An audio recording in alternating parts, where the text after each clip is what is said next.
Well, let's move forward then to your Okay. when you had your car and you were a teenager and you had the encounter in the road.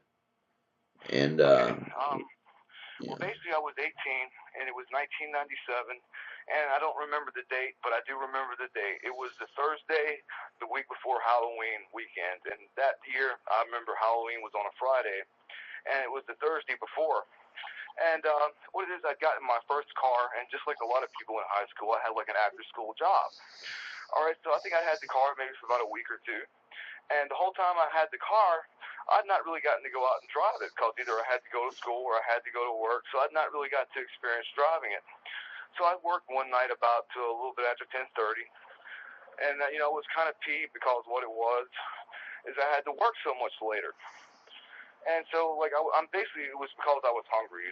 So like I had not had dinner or anything like that. So after leaving work, I'd gone and I gotten dinner, and then like I started like one of my worst habits, which is cigarette smoking, which is the biggest regret of my life. Um, right, I decided it was about 11 o'clock or so, maybe a little after. I decided I was going to go gas my car up, and I was going to sneak and buy a pack of cigarettes. Now, like, I was really what you would describe as a good kid. You know what I mean? Like, my right, mom, she wasn't really strict with us. You know what I mean? Like, I could go out and I right, could probably stay out till midnight, but what it is, I just didn't take advantage of that. You know what I mean? right, So, like, even though I didn't have a curfew, I never went out of my way to, like, say, okay, what can I do to pay my mom? You know what I mean? right, And, so, I mean, if you've listened to the other encounter, I got a little bit long-winded with it, a little bit drawn out. But essentially what it was, I decided I wanted to go and I wanted to drive my car. So I decided I would go to the cheapest place that had cigarettes, which was a place that was about 5 miles away, a gas station. And I walked in, I bought my cigarettes, and I gassed the car up, and I filled the tank up. And I decided upon getting in the car, I was like, I don't want to go home just yet. And I wanted to drive my car. And I was about less than 10 miles away from the lake. And this is an area I had been going to my whole entire life. Basically, there's like a road you can take to the lake. And then, like, there's a road on the other side of this that tends to go through, like, a little bit of a rural area. It starts off being a gravel road, then it turns into, like, a paved road that has a lot of houses, that are fairly close to each other. So, I mean, you're not, like, in the deep set country, you know what I mean? But you're in kind of a rural area. right, And it sounds like a big lucrative ploy, I know, but essentially all it was like a 15-minute joyride, and I was going to go and drive my car. I was going to sneak and smoke about 3 cigarettes, and I was going to go home and go to bed. Okay, so like I gotten up to the lake, and upon getting there, I kind of stopped the car and I looked at the lake, and it's really beautiful at night when you see it, like the moonlight just glistening on the lake. And so I kind of stopped and I watched that for a minute. And so then I turned to go to the area where you would go down this road. And that road, I believe, was only about 5 miles, maybe 6 miles long or something like that. Then I would have basically come out to where I began, like the ride and stuff like that, and then coming right back into town. And so I've been in this area before during the daytime. Growing up, I used to have some friends who lived out that way, and we never really heard about anything, so I thought. But like these friends, they turned out they did know a little something about things that happened around there. They just were very tight-lipped about it. It wasn't something they just talked about with anybody. And I found out later on. So basically, what it is I pulled onto this gravel road, and it's like during that point in time, the county used to be really good about going out and grading these roads and stuff. I mean, so it wasn't like a bumpy road, but it was probably, just barely big enough for 2 cars. And as I was going down this road, like we were taught that, like, like when you're riding around the country, you need to be very careful about where you're going, because we used to actually have like a lot of accidents at that point in time where you'd have like an alcoholic or, a guy that would be drunk on the road, and they're not paying any attention to where you're going. So you generally were taught to pay more attention to other people and what they would do to you and stuff. So I was not going very fast. My window was cracked about an inch or so, and I was playing around with my stereo, so I had just tossed the cigarette out. I remember it was like a little bit after 11:30, and right, the road, it basically is just like a road that's going downhill. You're going down a downhill elevation, and right before you reach the base of that, there's this really little snaky, what I call a snaky, kind of winding little curve. And as you round that curve, the road gets straight again. Um, and then say about 50 or 60 yards, you would end up going into like a paved road. But it comes into the bottom of two fields, and at that point in time, I think one was a bean field on one side and one was a cotton field on the other. So I was basically like, my face was looking straight, but my eyes were like tilted on my stereo. As I got to like where the base of like that sharp turn is, I kind of like my headlights had hit like an eye glow, what I thought was like a yellow eye glow, right? And I didn't think anything weird about it, but like I guess what kind of threw me off is it wasn't like where the eyes are like on the sides of the head. It was like two eyes, two forward-facing eyes. And I said, that's weird, you know. I'm like, what is that, like a hoot owl or something like that? And it was towards like the bottom of the base of the hill, and you know, like after the car kind of got downhill a little ways, I was scared that something was going to run out and hit my new car, so I didn't slam on the brakes. I basically yielded to a stop, and right as the car was coming to a stop, I just noticed there was something huge behind this tree. The tree, it was, I don't remember if it was like a pine, but it was just like a fir type tree, and it wasn't very tall, maybe about 6.5 feet tall. I could just tell there was something behind the tree, and as I was coming to a stop, and basically what it is this creature, I mean, like, I immediately knew what it was when it walked out. It was a Sasquatch creature, basically walks from behind the tree. It took one step in the road, and, I mean, it was out in the center of the road, and, I mean, it was just the craziest looking stance I'd ever seen. Because when it walked out, it took one step, but its arms were out. Like, in other words, like it was getting ready to, like, fall on its hands. It was hunched. Like, in other words, take one step and you're leaning your hands out like you're about to, like, fall on them as to walk on them, right? Man, that thing, like, when it took one step out in the road, it changed positions, and it went from, like, in other words, deciding, okay, well, I'm going to run across the road with my hands, and it decided it was going to stand straight up. And, I mean, this thing was huge, man. And, you know, basically what it is, this creature basically was in the middle of the road, and the road wasn't that very big, and, I mean, it was basically, it was big enough that I could not go around it. I mean, I had no choice but to stop in the road. And so this creature is in, like, the middle of the road. It did not want to move. And, I mean, it wasn't trying to move. And when it was there, it kept its side to me. And it was looking down when it first walked out, like, you know, I guess looking to see where it was going to go. But when it actually stopped, it kind of raised up a little bit, and it was still, like, what I call kind of a hunched position, you know. But then it looked at me. And, like, I only saw the face illuminate for, like, a second whenever I was kind of coming to a stop. And I don't know why. I wasn't as scared as I shouldn't have been. I mean, I was kind of, like, in shock at what I was seeing, but I wasn't just terrified. And after my first encounter, I had to see the face of this thing. I mean, like, that face, that eyeball that I saw behind the tree that day, you know, it was always a mystery for me. I'm like, what did the face look like of this thing? So being this thing was there, I mean, like, it sounds silly, but I kind of wanted to take advantage of it. I wanted to look at this creature. And you're not thinking, well, this is something that can actually hurt you type thing at first, you know? And I don't know why I wasn't more scared than I was, but I just wasn't. But the creature kept its side to me. I mean, like, it probably was over 8 feet tall. I mean, like, I feel like comfortable saying it was at least 8.5 feet tall. I mean, this was the most built Sasquatch that I've ever seen in terms of being muscular and stuff like that. And it was also what I refer to as being the mangiest looking one as well. Like, basically some of the things I was able to kind of see is when it had its side to me, is that it had dried dirt on the side of its leg, and there were patches of hair that were missing on the side of its leg. I could tell there was 2 uneven patches of hair kind of missing, like on the chest area. And because my car was kind of pointing downhill at an angle, this creature was probably, say, about 5, 6, 7 feet away from in front of me. So the headlights were beaming through, like, the waist area of it, and the top of it was silhouetted. You know, my eyes kind of adjusted, and I could actually get to where I could see the face of this thing. And I just remember, I guess, kind of being in awe about what I was looking at. And I guess, like, the first minute that I saw this thing, I was just kind of wanted to look at it and whatnot. And you're not thinking, oh, you know, I need to get out of here. And the thing was actually looking at me. I mean, it could see me through the windshield. I mean, like, I must have been sitting in my car, and I must have been kind of swaying, just looking at it, you know, and, like, trying to look, because my car was, like, the roof of it, how do you say, like, I was basically having to look forward to the top of the windshield to kind of look at it. And so, like, I guess when I would move, it would move too. It would sway. And the thing, I mean, it moved like a wild creature. It was nothing domesticated about this thing's demeanor. I mean, it moved like a wild creature. It would kind of sway. And, like, I just knew it could see me in the car.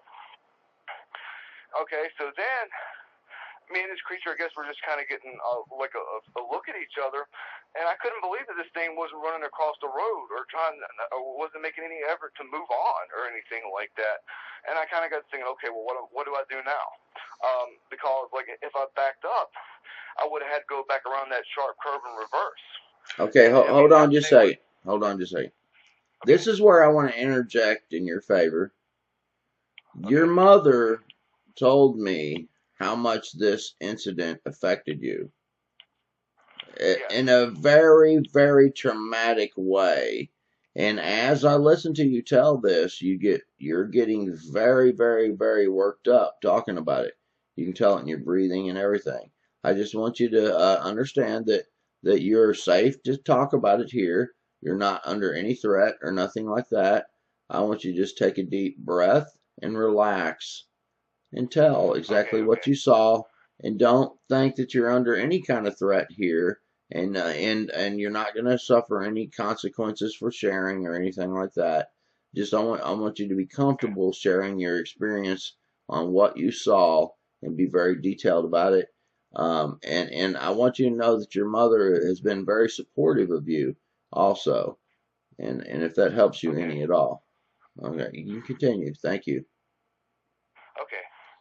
So, like, this particular night, it was towards the end of October, and we tend to get, like, before it gets cold, we tend to have a little bit of rain that kind of brings on the cold weather, you know what I mean? So that particular night, there was quite a bit of moisture out, and so, like, you know, as I stopped and I was looking at it after about a minute, I noticed that I could see it breathing in the night, you know, and it was just taking these really slow, long, just kind of breaths, you know?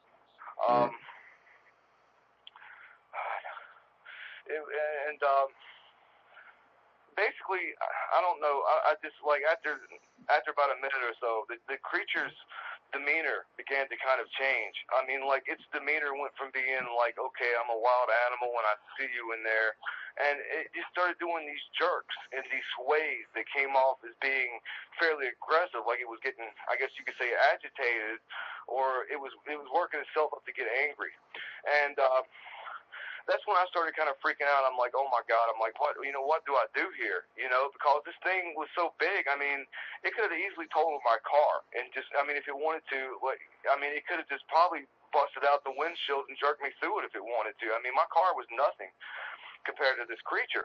And I mean, like, the week when I first bought the car, the headlights being higher supposed to, they were like the flip top lights, and they hadn't been adjusted, so the lights, they tended to beam a little bit higher than they were supposed to. Right. So, like, when the creature started, when its demeanor began to change, I mean, I couldn't think of anything to make it move. I was scared. I'm like, okay, if I set this thing off wrong, it's gonna trash this car. It's gonna get me. You know, I mean, like, I still had, like, a lot of terror factor from my encounter before. You know, and I mean, this is when I just started really becoming fearful. I mean, like, I just felt like, okay, what do I do? And I mean, like, when it started jerking and doing all the swaying and stuff, I mean, the instinct of me was to pull back the bright lights. And so when I pulled the, you know, when I hit it with the brights, I just flashed the bright lights. It hit it in the face. Right. And when that thing hit in the face, I mean, it closed its eyes, and it was like, and I could see the teeth of it, man. I mean, like, it had humanoid-looking teeth. It didn't have, like, these exaggerated canes like I say, like a gorilla had. And I mean, like, in terms of, like, the features of it, let's see if I can try to be as detailed as I can. It was black in color, and like I say, the hair on this particular one was not necessarily as conditioned as, like, some of the other creatures that I've seen. It was really kind of mangy looking. I mean, he almost looked like he had his butt kicked by another one that was bigger than him.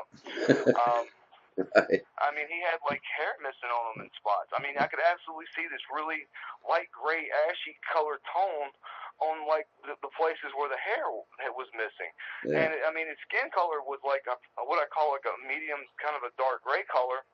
And the face that I was seeing, um, the head, I wouldn't describe as being like the cone head that you see on TV, but he most definitely had a taller, the brow to the cone region of the head was a lot taller than some of the other creatures that I'd seen. Right. The nose, it was quite like what I call kind of a Walter Matthau looking kind of a nose, like, you know how like that guy kind of had like a really ball-in type nose and it was really wide. Right. Yeah. Of course, it had like the black-looking eyes, and of course, I saw the teeth, and the teeth were very human-looking. I mean, the canine was big, but it's not like exaggerated like a primate or anything like that. Right. And I mean, it just said, ah. And then like when I hit it in the face, I heard it take this deep breath, like, and I don't want to emulate the scream because I don't want to sound like a dork. But I mean, like it started off doing this very low sound. I would almost describe it as being operatic. Like, you know, you start off with this very low tone, and then it blasted into this very high tone. Yeah. Now, when that thing blasted at me at that high pitch, probably the most, what I would call the most metaphysical, magical thing that ever happened to me with these things, Right. is when that thing blasted me with that sound. I mean, it was loud, man. I mean, it made my ears ring. I felt like I could not move. I mean, I felt paralyzed by the sound. Right. I mean, I felt like I couldn't put my hands on the wheel, and I mean, I just felt like I could not move. Right. And like on the other time that I told this story, there were some details that I just kind of had left out because I was just kind of getting off base and getting a little bit too long drawn out, and we didn't have a lot of time on that particular show. Right. But like that thing, man, basically when I hit it in the face with the light, it came towards the car, and this leg bumped the front of it. Right. And I didn't say like I felt faint, but like I said, I felt like I could not move. I felt paralyzed, and the thing, like, it was taking these short breaths in between the screaming. And the only time I heard it say it like what they call that low note was when it first started screaming. And it felt like the sucker had enough breath in his lungs that he was still hitting that high pitch. And it was in between one of those, when he was taking a kind of a pause break from these screams, I kind of, I guess, snapped back to reality. I backed the car up. And right before I started backing the car up, man, that damn thing, I'm sorry for saying that, the damn thing was basically like reaching towards the windshield at me. Like, in other words, I could see its hands. I could see the nails on it. It had the most callous-looking, like, white hands I'd ever seen. I mean, it was reaching for, like, the windshield. I don't know if it understood that there was, like, a piece of glass or something in front of me. But that's when I got the car in reverse and backed up. And the creature, when it actually moved towards me, it got far enough to like the right side of the road that I was able to go around it, you know. Right. And you know, I've had someone ask me before, well, why didn't you just drive around it before? It was because my car sat so low to the ground that there were these small ditches on both sides of the road. If I would have actually tried to driven around it, the car would have bottomed out and been stuck. Yeah, you couldn't drive around it. That's for sure. Yeah, that's understandable. These country roads aren't very wide sometimes out there. Now, whenever the thing got very loud and vocal, didn't your mother or didn't someone hear it that your I think your mom said something about she heard the sound from where she was. That's how loud it was. There was a lady out there that used to go to church out. There was a church. Okay. I'd probably say about a third to a half a mile away because see, I was only about a few yards from where the road became a paved road. I just happened to be like, I mean, you could see a street light up ahead from where I was. Right. And I don't know why, but like when I drove away from the creature and I got to the top of the hill where the first street light was and it turned into a paved road, I stopped. And the thing was still screaming at me behind me, and it was raising its hands in there and just shaking its hands viciously, and it was still just doing this crazy sound. So basically, the reason I bring that up is because you had witnesses. There was people that heard that, and there was a lady. What it was is I don't know if maybe I had driven by. But it was around the same time that this encounter happened. There was a lady that what it was, they were going to the church that night for some reason. I don't know if maybe if they had some kind of gathering they were supposed to be doing the next day. Right. But it was two ladies that actually heard that thing screaming. Right. And my aunt coincidentally had heard these people that worked with her. They were talking about where they lived, and they heard this crazy screaming going on in that area, and so they didn't know what it was. This it terrified them, and my aunt started telling them what had happened to me. Right. Yeah. And but man, like I said, I stopped at the road a little ways. I mean, for some reason, I was just wanting the confirmation. Am I really seeing this? You know? And I don't remember the drive home. I mean, like, I don't want to, like, you know, go on the record for legal reasons of how fast I probably drove on the way home, but I'm pretty sure I had it to the floor. And I mean, like I say, I was less than 10 miles away from my home. By the time I hit this particular road, I'd probably say I was about 6 or 7 miles away from my home. I mean, like, I don't. It's like I didn't snap out of the fear I was in until I saw the first stop sign, you know, that was down the road from my house. Right. And I just remember, like, when I got home,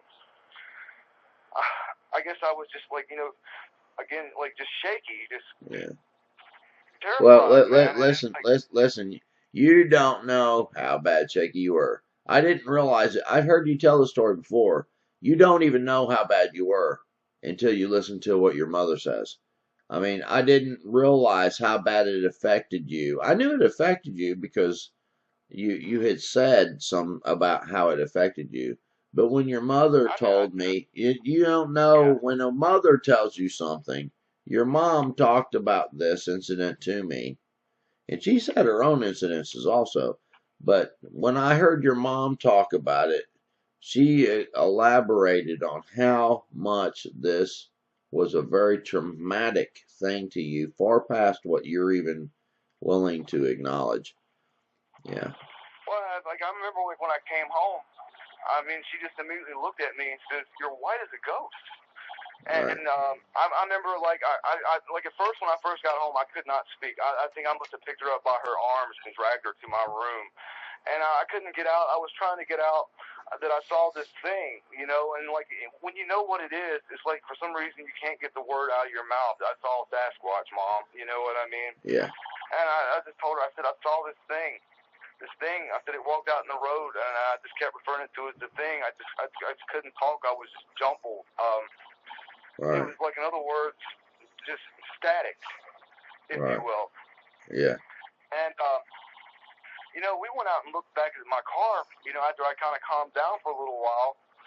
And where the creature had actually bumped the car with its leg, you could see, like, where there had been a film of moisture on the car, and you could actually see where the leg had touched the car. And then there was, like, a bit of a hand swipe on there. It was just a gigantic-looking handprint. Yeah, your mom described that very well. She looked at it, and she did a very good job at telling me from the point when you came home, and he, like, picked her up or something like that, and she made your case for you in such a way.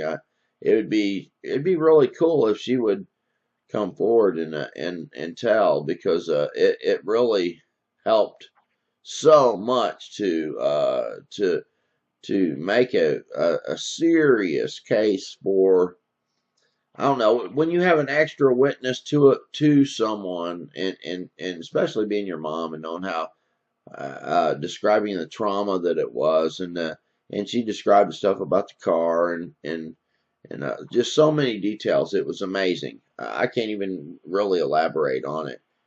Nothing like that she did. Man, you know, God bless her. I mean, the next day, I mean, she let me stay home from school the next day.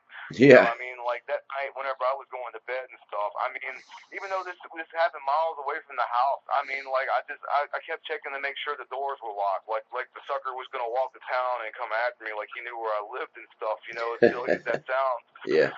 But, I mean, like, the next morning, she let me stay home from school. And I went out there with a friend of mine. I didn't tell him exactly what had happened to me. I said, "Hey, I want you to ride down here with this road." I said, "I want you to ride with me." And basically where that creature had walked out, there was a tree limb that was probably, I'd say, I guess somewhere between 12, 14, maybe 15 feet high off the ground. And that branch had been snapped. And what was weird about it is, like, the branch had actually been placed where that creature had crossed the road on the side of the road, the branch. And I mean, like, there was like a branch laid where that creature had crossed the road the next day. And I went out and I looked for tracks. And the thing about our particular area is our gravel has so much clay content in it that when it finally hardens, I mean, it's just like concrete. I mean, you absolutely could go walk on it, and it doesn't leave a print.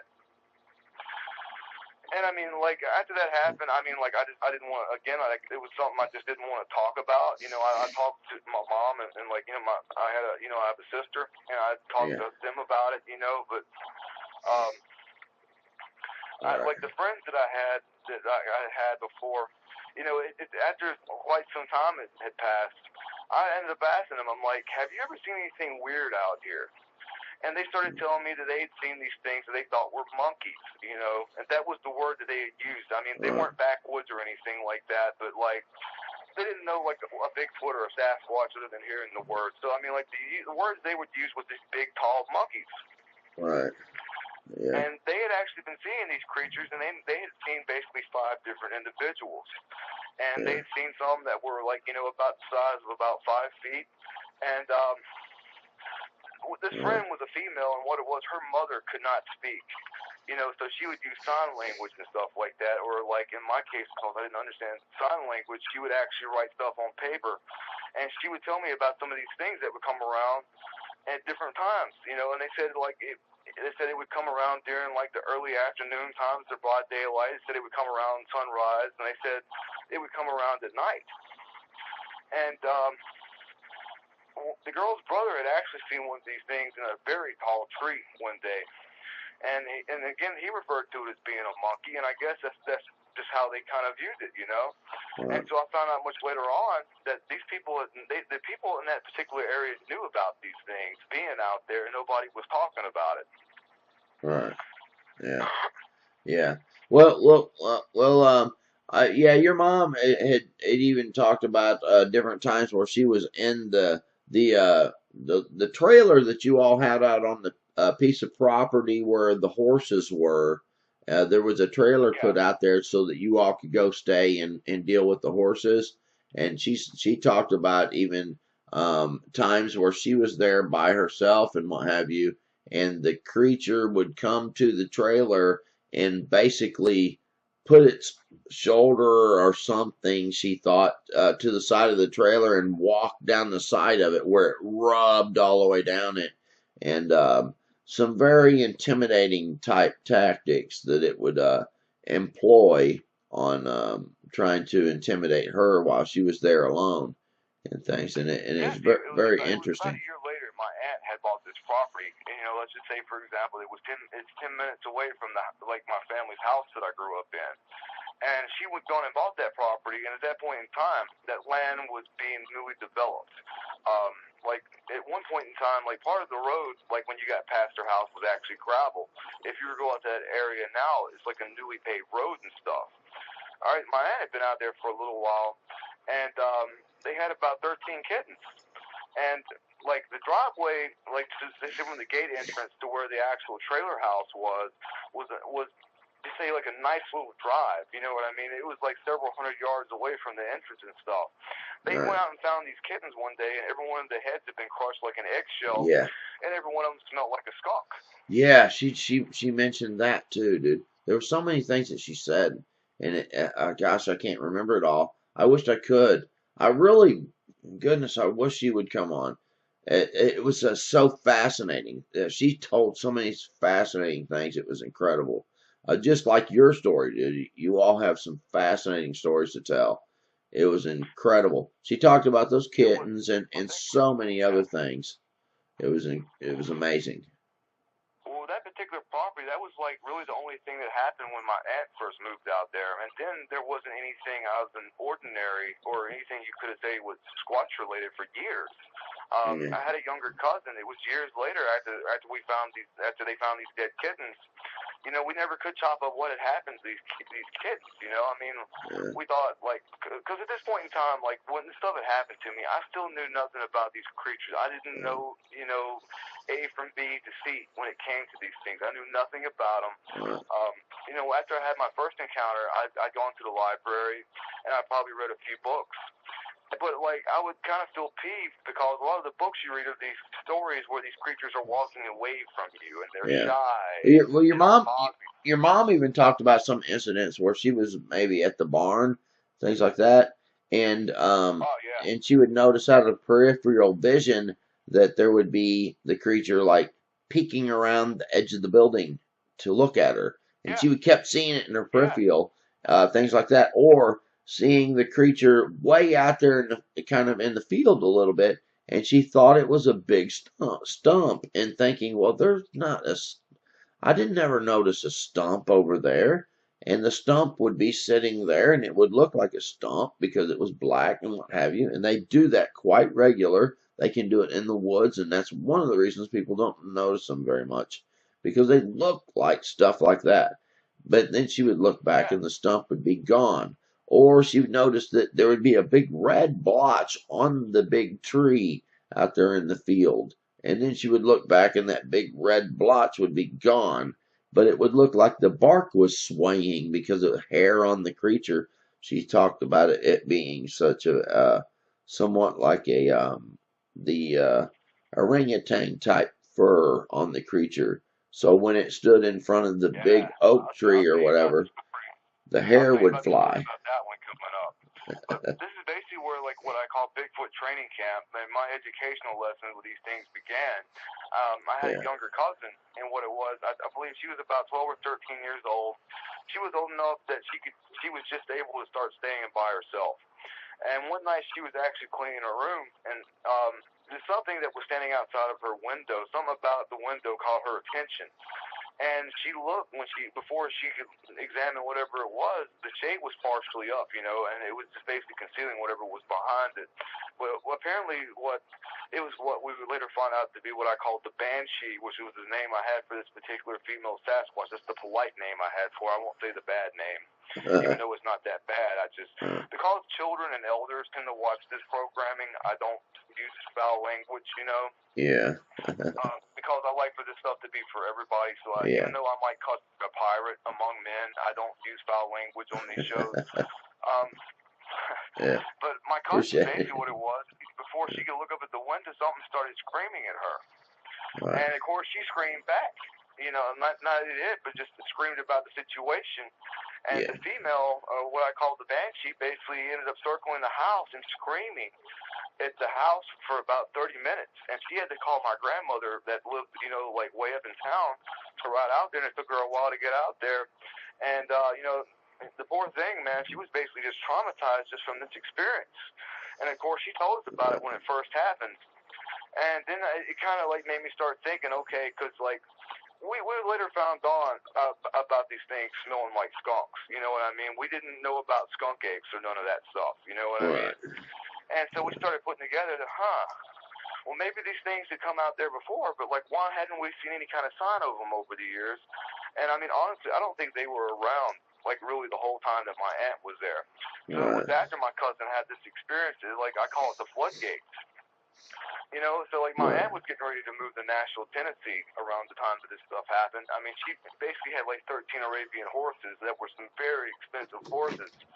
Right. And she basically, instead of building a house on this property, she just went out there and put a trailer out there that was a newer mobile home, and she was just going to live here until she could find an area up in Nashville to move to. Right. So she never had really any intentions on living out there. And we had to me and an uncle actually went out there and put up the fence for the horses and stuff. So, like, the thing about that particular property is it wasn't very developed. Right. Last time I went out to this particular spot was probably very early October, simply because I've not been out there in years. And it's really grown up compared to what it was during that point in time when it was, like, just basically just open land for days. Right. So after my cousin's experience, what happened was she wouldn't stay at the house by herself. She would either stay with my grandmother or sometimes she would stay with us. But my aunt had one of these jobs to where she was never home, or she was always out working, and she was always working late. So she wasn't home a lot of the times. So I think one reason that maybe there wasn't a lot of activity is because nobody was really at the house the whole time that they lived there, Right. I guess picking up after where like my younger cousin had her experience, what it was a little while after that. She called me up, and I mean, like, she didn't live too far away from where I did. And she calls me and she tells me, hey, will you come and drop me off at my house? And she wouldn't stay by herself. She was either staying with my grandmother, or sometimes she would occasionally stay with her friends or stuff. So she calls me to come and pick her up. And I really did not like going out to that place at night. I mean, it wasn't the creepiest place on earth, but I mean, just kind of like thinking that there was something out there. You know, I didn't really like going out there at night. So I guess it was about 9:30ish. She calls me, and I go and I pick her up at my grandmother, and I go and I drop her off. And upon like leaving like out of the driveway, you kind of like is a paved road, and you're kind of going downhill, and you're kind of going uphill. As I got to where like the bottom of the hill was, I could see something, just this huge, massive black streak just run across the road. And I just thought, oh no, not this again. So like I remember laying on the gas, and then like when I got home, I called her on the phone, and I said, I'm not coming to take you home anymore. I said, next time you get somewhere at night, I'm like, don't you call me to come pick you home. I'm like, you keep your butt where you are.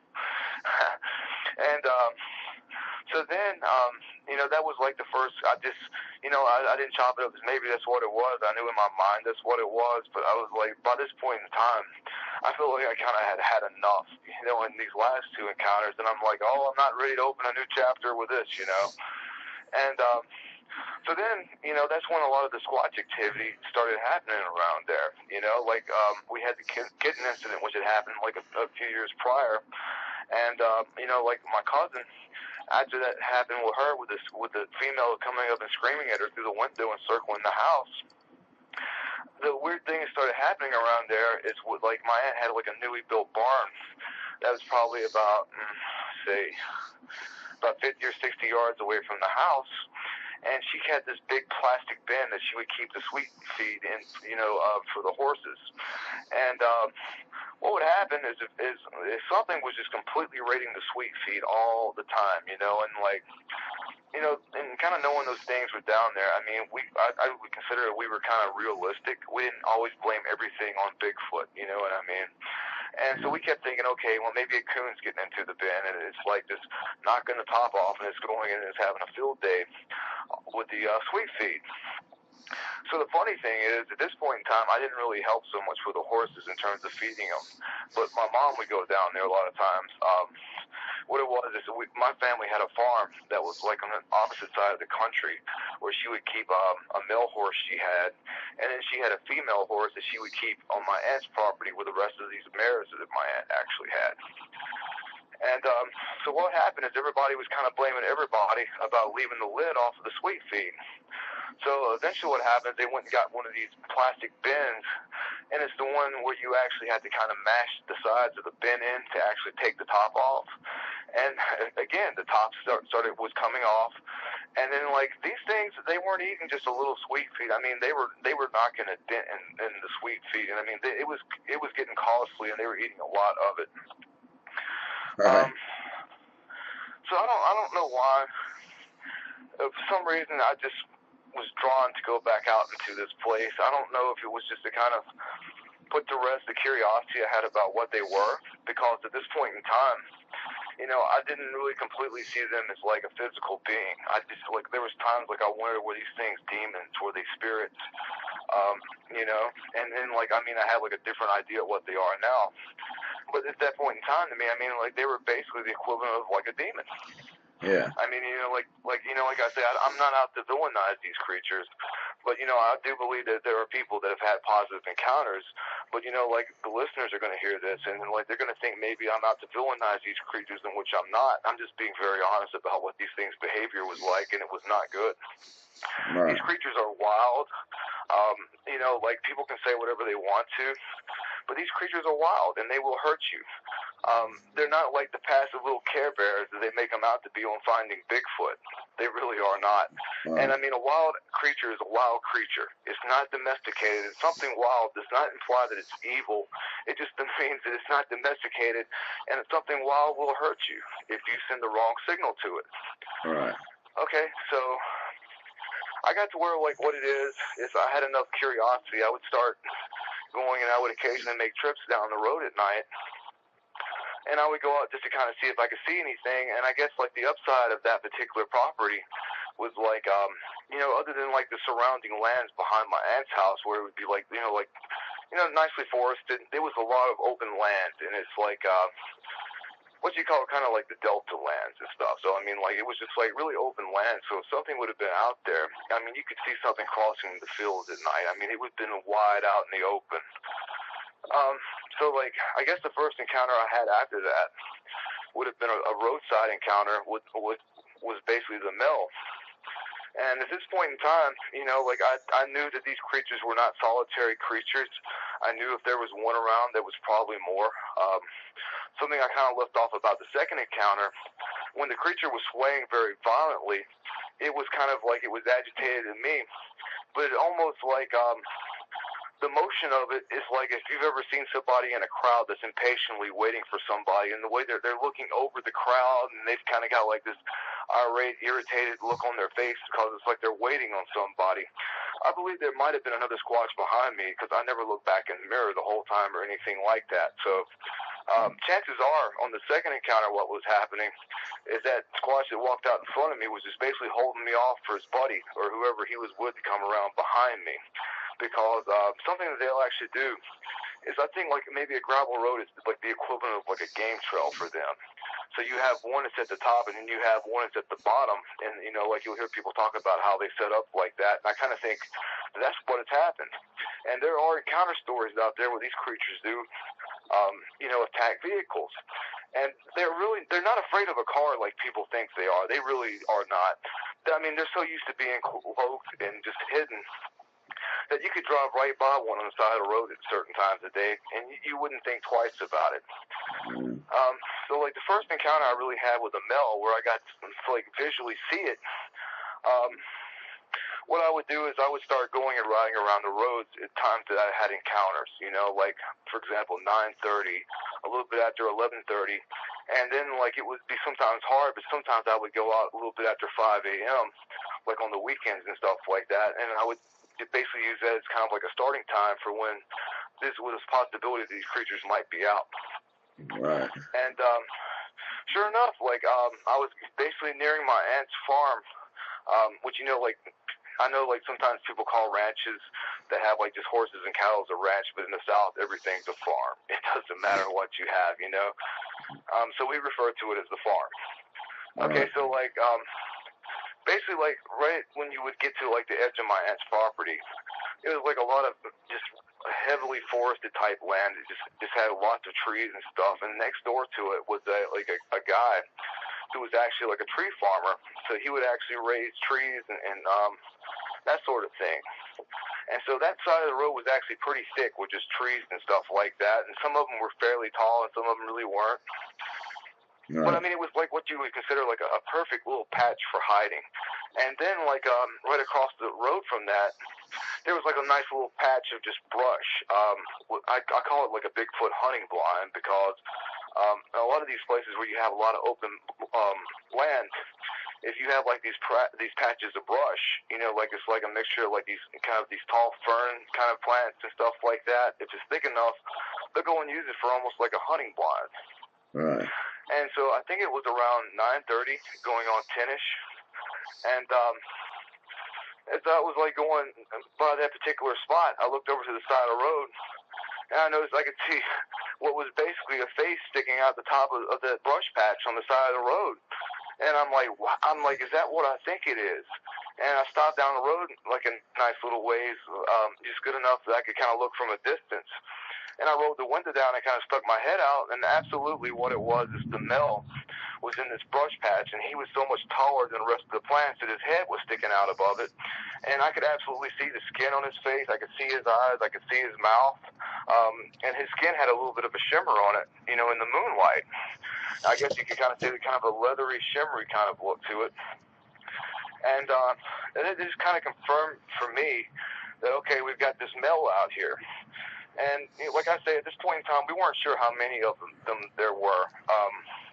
I think there was one other occasion, like right before my aunt moved out, where my mom and my aunt actually heard what we call the female, and she was basically the most vocal one out of the two. And so, like, the female, like, prior to this had actually screamed from down in like a bottom, and my aunt heard it, and she's one of these people, you can kind of say because of her religious beliefs, she tends not to believe in the subject, so we never push it on her, we don't address it with her or anything like that. We just respect her system, if you will. Right. And so that was the first time I'd actually encountered the male on the property, and it was like a roadside thing. And after I got a minute of looking at it, I said, okay, I just want to get out of here. Most of the time when I would see this male, he was what I always call poker-faced, which can be a little bit dangerous. I mean, it's like one thing when you can look at something and tell, well, it's in a passive mood. And then like it's another thing when it has like an angry face. But when they have what I call a poker face, you don't know what kind of mood that thing's in or how it's going to react. Right. And so that was the first thing I learned is like always look at the face of these things and kind of see what the mood is on this thing, you know? And a lot of people will tell you don't look at the face. But I mean, you honestly, you just can't help it. That's the first thing you just really want to look at. Okay, so then like a few weeks later, right before my aunt moved out, I was kind of going down there, and a lot of times these roadside encounters were just hit and miss. I mean, there would be like weeks there where I would just kind of drive down and I wouldn't see anything. And then I got to where I would get smart, and there was like 4 different roads that you could take to actually get to my aunt's place, and 2 of them really weren't too far out of the way. But there was 2 other back roads you could take, and they were just so far out of the way I would never take them. But I got to where I would do is what I call psyching the Squatches out. And so basically what it is, I would drop down one road, 1 or 2 or 3 times. Then I would psych them out by going down the opposite way. And, a lot of people say, well, they're not habitual in the way, but like I found that these particular Squatches were like clockwork. I mean, they always came out around the same times. I mean, very seldom would they come out at like a different time other than like, which I don't want to create like a hunting manual, but a lot of times their high time, they would come out in the late afternoon, right at the peak of sunset, which is like legends always say, and that tends to be true with these.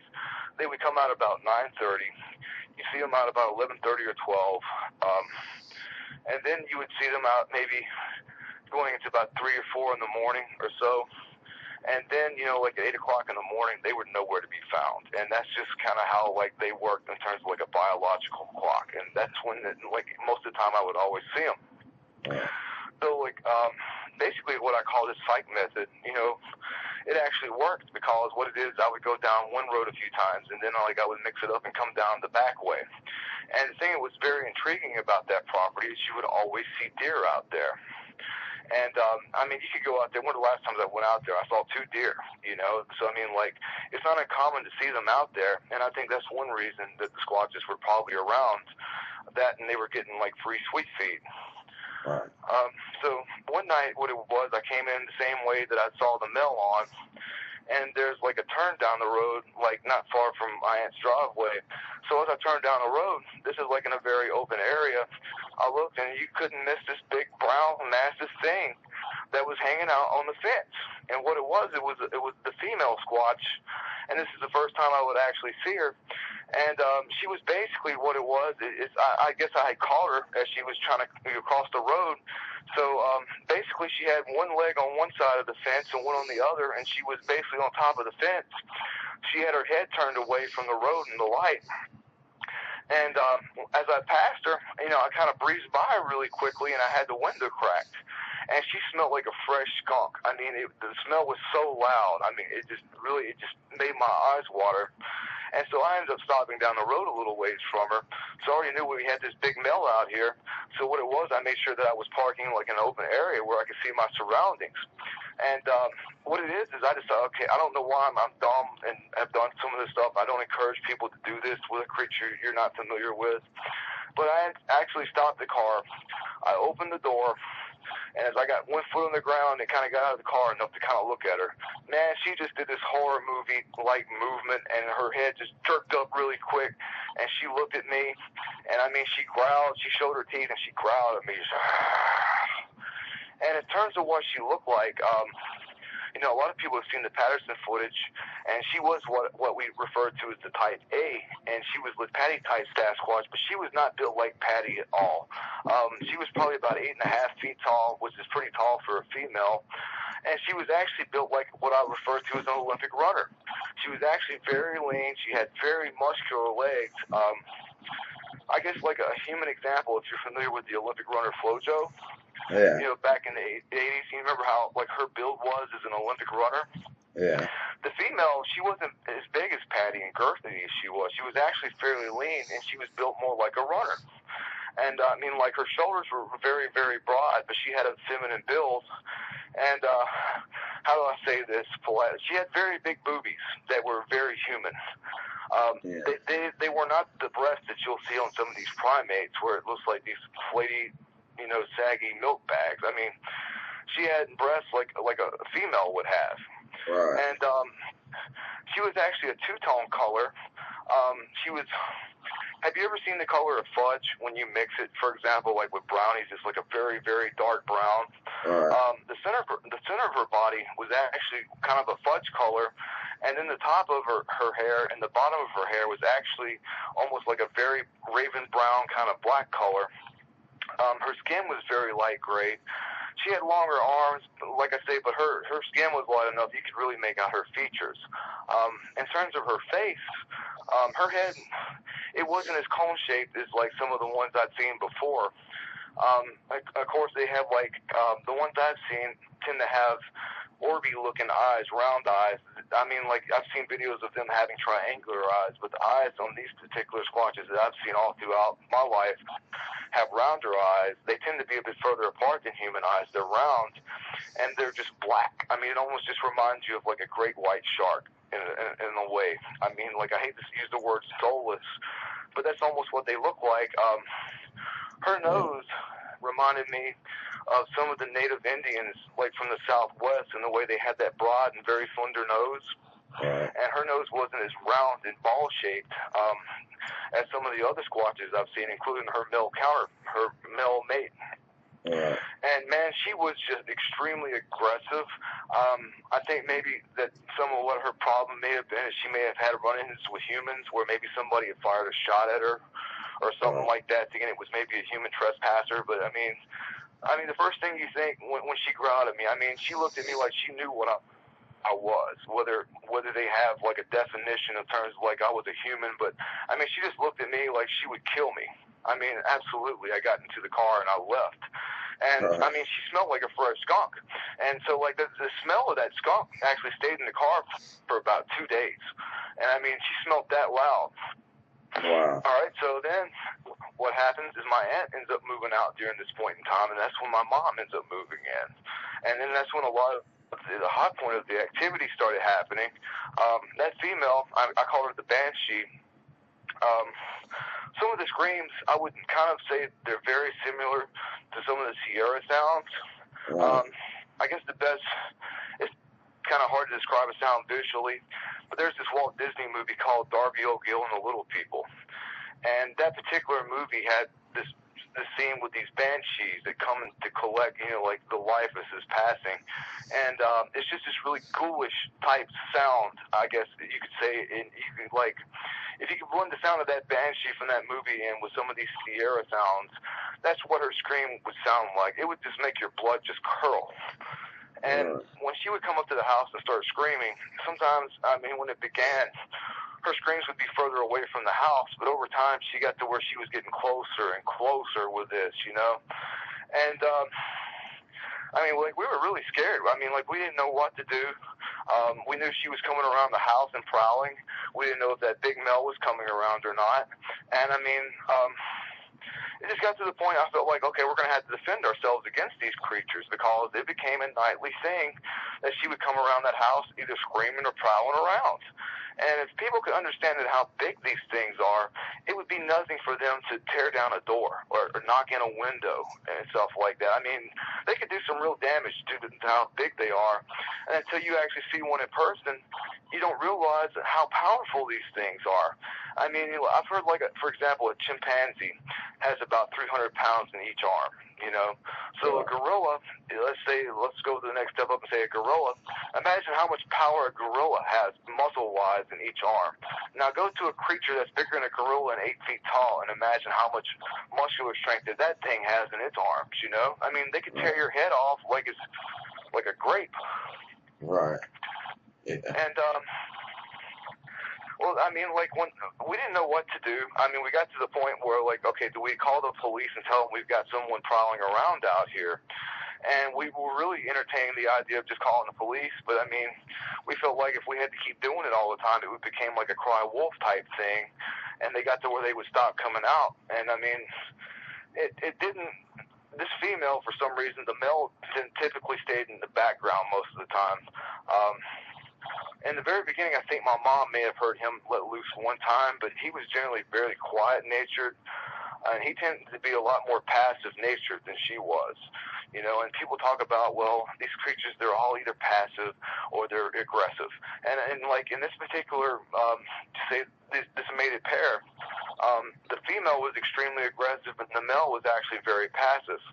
And I felt like the male probably wouldn't have hurt me over time, but I never fully trusted them because they were wild. But that female, I'm telling you, if she could have got her hands on me, I believe she would have done some serious damage to me. Right. And we got to the point though where we, like I didn't live with my mom, and she had to go and stay out of this place by herself. And we got me and my other relative, my sister. We got to where we were concerned that something's going to end up happening to her out there. She's going to be out there by herself one night, and she's going to walk out, and something's going to snatch her, and something's going to really hurt her. Right. And that's when I discovered the BFRO site. And I was really on the fence about like contacting these guys. Back then they were like kind of like the go-to source for everything. Right. And so I was very reluctant to do this. And I mean, it came to a point in time I was wondering, okay, am I going to have to go out and shoot these damn things?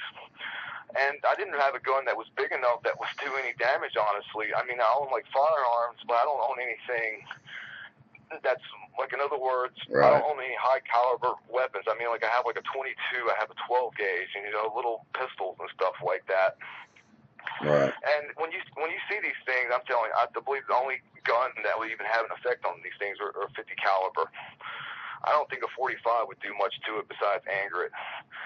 And so, like, I think you could drop. I think you could drop one depending on how you hit it. If you had a 30-30, 30-06, if you headshot it or something like that with a scope.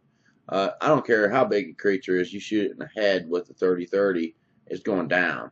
You know what I mean? Yeah. But I mean, heck, that's also sort of risky because you might shoot one of them and tick the rest of the group off. That's another thing we worried about. We're like, okay, well, if we get one and we were able to take one down, just for example, what are we going to do about the other one? And then we didn't know how many of them were down there at this point in time. And I reluctantly actually contacted the BFRO, and I actually had sent them the encounter of my second encounter. At that point in time, a lot of the encounters on the site, I don't really remember how people distinguish it. Like you have like the Class A, the Class B, the Class C. But a lot of the encounters that I remember reading at that point in time were just, like brief glimpses, or somebody would say, oh, I saw this thing, or I heard it, but nobody would get a real visual. Right. And I already kind of felt like the odd one out because the encounter that I had was just very full on. And I went and actually sent them, like a full story of what had happened. Right. And they went and put the story up, but then something they ended up doing is they ended up editing the story down, so to speak. Right. And if you're able to go and look now and you actually find that story, I mean, like when I first posted it, it was like a page. And one of the last times I actually looked, it's been a little while, but I mean, it was just basically maybe about 2 paragraphs. I mean, that's how much it's been edited over time. And so there was a gentleman from the BFRO that ended up contacting me. And I will say this, I kind of do want to protect this guy. I don't have any hard feelings against him. I don't have a negative view of him. Right. But the organization that he works with is where my problem is, Right. So this gentleman contacts me, and I don't like I said, I don't want to put him in any bad light or say his name or anything. But he would, basically I was telling him, what was going on. and I asked him if he could come down here and maybe help us. Can you maybe take this thing out? Even in not knowing then, I felt like, okay, if I go and take one of these things out and somebody finds out about it, maybe I can get in trouble with the government. I mean, because these things, you know, people have an idea they're just primates, but the whole aspect of them walking on two legs, it, to me, even back then, not knowing what it was, kind of put them in like more of a humanoid category. I mean, like, I felt like, okay, what if I shoot one of these things and I get charged with manslaughter or something like that? Because, I mean, I've never been into big conspiracy theories, but that's just what was going through my mind if I ended up shooting one of these things. And I told the guy, I said, look, man, I said, I'm to the point. I said, well, I'm ready to take one of these creatures down if I have to, because they keep coming around the house. I said, he would tell me, well, he's like, well, they're not aggressive. They won't hurt you. And I was telling him, I was like, you know, BS. And they had that whole bioluminescent thing with the eyes that they were talking about, and it's so not true. I mean, like, if a light hits their eyes, it does reflect. I mean, personally, like, I've seen 3-color eye glows in my life. The second encounter, the creature's eyes were actually yellow. The male, whenever a light would hit his eyes, if the color blood could actually glow, it was like a blood red glow. And that female, whenever the light would hit her eyes actually kind of reflected more of a light pinkish kind of a color. All right. And but the eyes did not glow like they were telling me. Like, they didn't magically glow in the dark at all. And they would tell me, well, these things, they won't go and mess with livestock, or they won't do anything with that. And I found that to be contrary, because the neighbor across the street, they raised beef cattle, and they had what is called charolais, which are the white-colored beef cattle. And they had a very small pen with about 15 or 20 of them in there. And, like, I would go to the place during the daytime. I was just very uncomfortable going out there at night. I noticed there were some fairly newborn calves out there. And then, like, a few days later, those calves were mysteriously gone. You know, I mean, like, the people who own those cows, I mean, the goal of raising cattle is to make them and raise them so they get a certain age, to where they get a certain weight, to where people can get a certain amount of money for them. Right. I mean, why would someone go and dispose or get rid of some newborn calves? And so I put together those creatures have probably gone down there and taken, like, those young calves. Right. Yeah. And so long story short, they just basically wanted to kind of come down there and pick and prod at these creatures.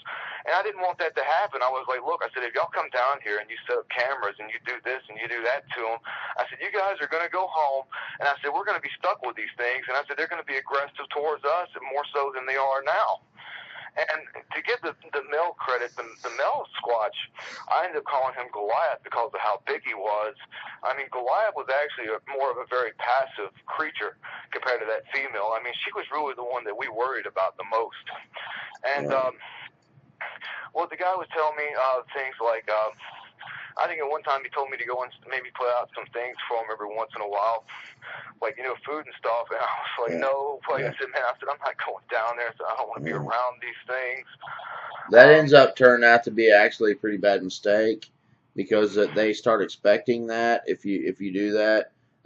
That's according to what Barracuda says. Once they start feeding them, and when they stop feeding them, they get ticked sometimes. Maybe not all of them would, but they actually will come to your house wondering why you stopped feeding them. And like you said before, don't go tree knocking, don't go making calls, because you don't know what you're saying. If you maybe are gifting or feeding or whatever, and then you stop doing that, you may be conveying something to them when you stop feeding that you don't realize, you know? I mean, you might be saying, I don't like you no more, or something, you know? I mean, who knows, you know? Well, a lot of the old school researchers, these are people who have actually had, you know, they've had a hand in the actual field. They've been in the woods.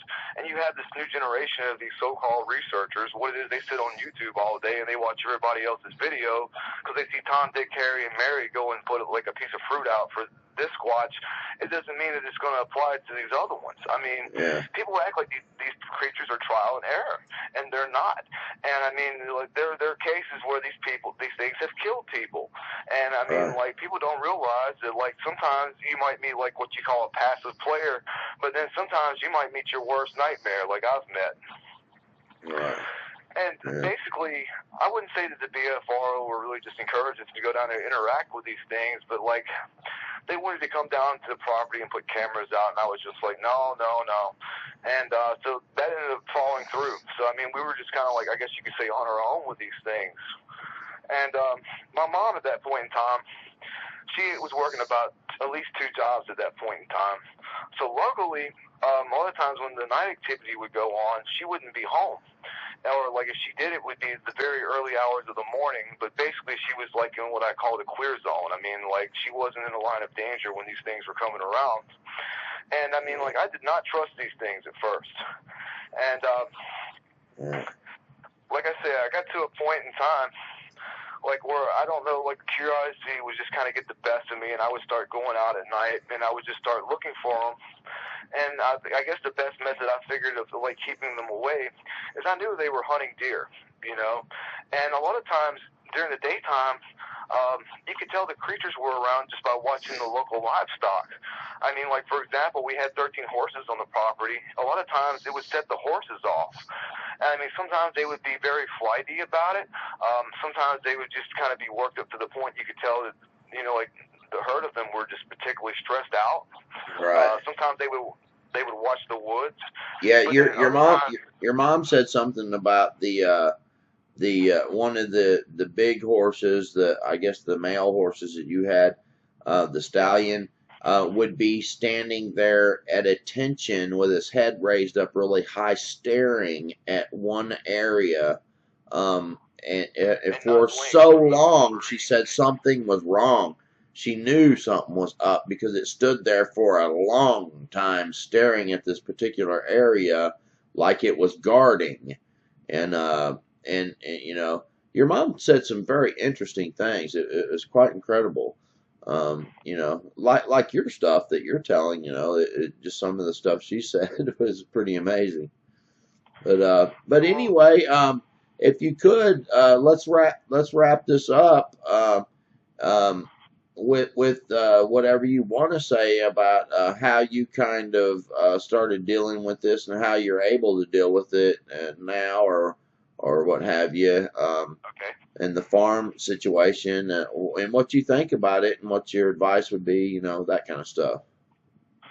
Okay, well, essentially what it is, you know, is like we had to figure out, okay, why are these creatures coming into our area, so to speak, you know? And it's like, I don't think it was necessarily just a territorial thing, because, you know, like the whole time my aunt lived there, they didn't have a lot of stuff happening. It wasn't towards the end when she was actually moving. And, I mean, like honestly, till this day, still kind of blame the deer. You know, and just being a little bit humorous about it, the deer are kind of the instigators of all Sasquatch encounters to some degree. Nobody ever blames the deer, but sometimes it's the deer's fault. And, but I mean, honestly, like a lot of times, I would go and see deer, and the neighbors, for example, would have this, like, you know, sometimes it would be like 50 cattle, sometimes it would be less, but the deer would always go out and be in the middle of the cattle around sunset, and like the livestock would react anytime these creatures were around. And I mean, like I had like just brief encounters with them off and on, but I figured out the best thing that I could do, without just really provoking them and making them very aggressive to me.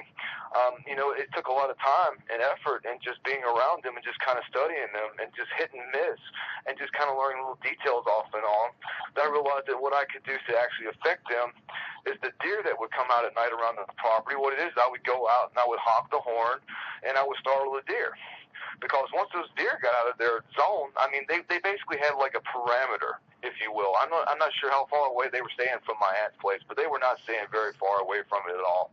And but a lot of times that would work, because what it is they would stay within a certain zone, per se. Let's just say like a 3 by about 5 mile little triangle or rectangle or anything like that, right?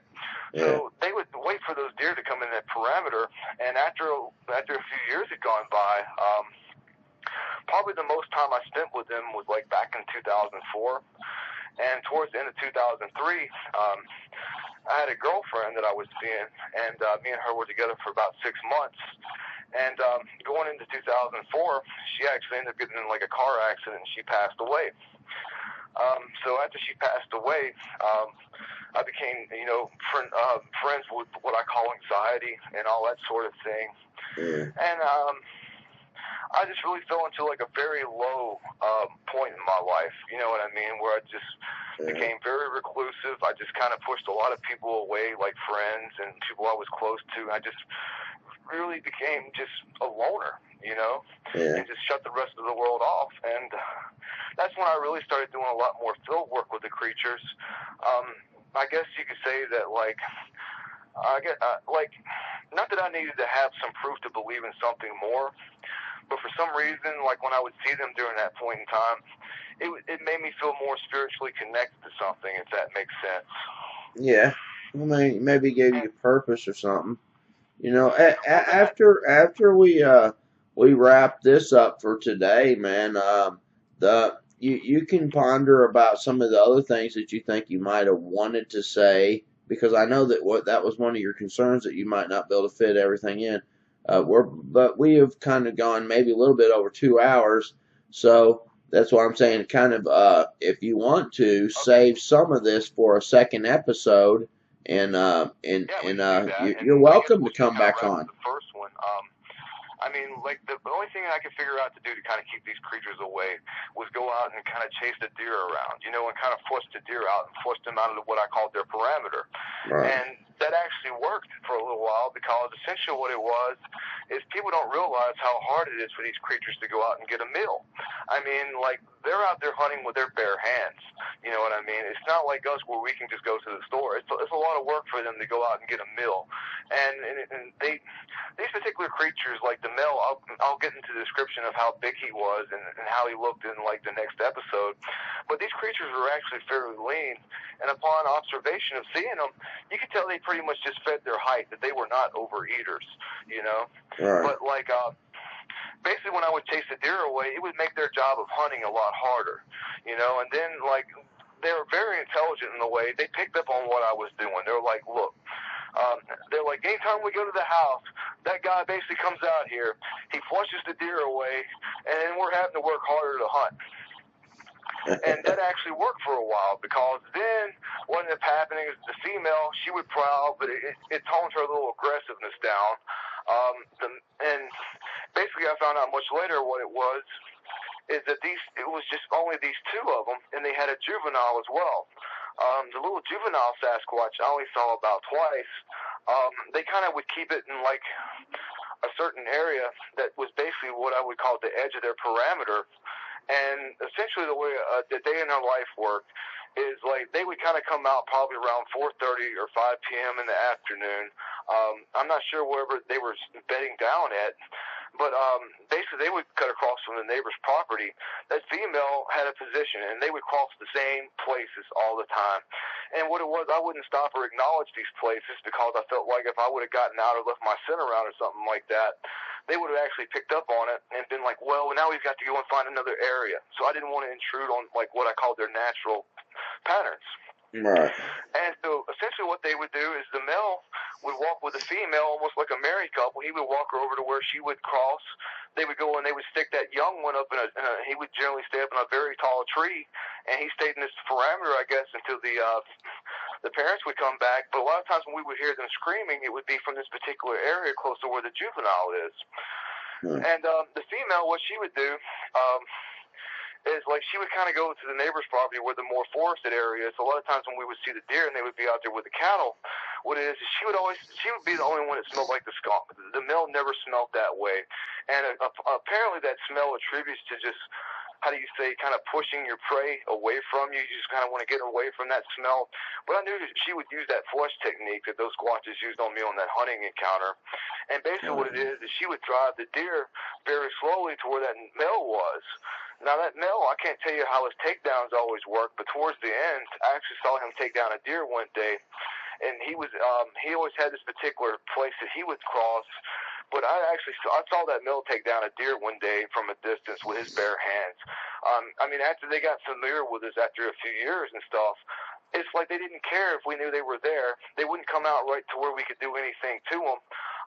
But a lot of times, if I knew where they were standing, the female kind of cared, but the male, it's like he didn't care if I knew that he was standing around out there and could see him. He just did not.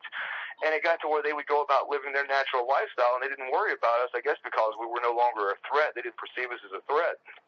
You know, and like in the next episode, I guess we could get. I'll talk about how I heard them talk a few times. You know, and then like when all this stuff was going on, I kind of put them in the category of being like a primate. Yeah. And later on, you know, me and my mom both had heard these creatures talking. Okay. You know? Yeah. We'll save that because I've got another story that I'll also bring up that someone sent me that's very interesting on this talking stuff. And how they can even project that over a distance. Not like it's subliminal or something. I'm just saying I think there's sort of an infrasound or something where it can travel a distance. The sound, kind of like a whale or something. Very interesting. And we'll see what you think about that. Sure. But yeah, man, I really appreciate you coming on and Thank you for having me, man. You're welcome, man. And you got my number, you got my home number even, so you're welcome to call at any time. We'll let this get some hits and then we will follow up with another episode. If anybody is really excited about seeing the next episode, then email me since the comments are going to be disabled to this. Email me at brentonson@gmail.com and let me know, or you can even go on to the website that I have. You can click on the channel there at Mystery to Search website. There's not much on the website, but at the last page of it, you can go there and you can send a message or share a story or what have you and say, hey, I want to see the next episode. And we'll get that to the viewers and stuff. So we'll let them process this one a little bit for a week or so, and we'll see what we want to do with the next one. But thank you very much, Q, and I'll be talking to you on the side and what have you. And anytime you want to talk, you're welcome to holler. And all you out there, YouTube land, I ask that you share, subscribe, comment, like, and all those things, you know, and like I said, if you got something specific to say that you just feel like you really need to tell me, you know how to email me or private message me, and we'll see you on the next video. God bless. Bye-bye.